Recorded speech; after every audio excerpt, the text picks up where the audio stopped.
नमस्कार मंडळी, तीर्था kitchen and vlog या यूट्यूब चॅनलवरती आपले सगळ्यांचे स्वागत आहे। आज आपण आपल्या किचनमध्ये झटपट तयार होणारी गाजराची कोशिंबीर करणार आहोत। कोशिंबीर करण्यासाठी 3 मीडियम आकाराची गाजरे आपण स्वच्छ धुवून पुसून घेतलेली आहे आणि त्याला जाड किसणीने किसून घेतलं। लगेच हा किस आपण एका भांड्यात काढून घेतलेला आहे। 3 हिरव्या मिरच्याचे तुकडे आपण यामध्ये टाकून घेतले। त्यानंतर 1 चमचा साखर, अर्धा चमचा मीठ आणि थोडीशी मिरेपूड इथे टाकून घ्यायची आहे। तर मिरेपूड पूर्णपणे ऑप्शनल आहे, आवडत असले तरच टाका। त्यानंतर 1 वाटी घट्ट ताजे दही आपण इथे टाकून घेतलेले आहे।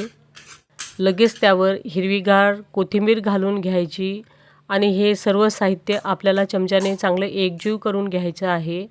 तर इथे साखर यासाठी आपण घातली की दह्याचा जो आंबटपणा असतो तो या साखरेमुळे बॅलन्स होतो आणि कोशिंबीर छान आंबट गोड चवीची लागते।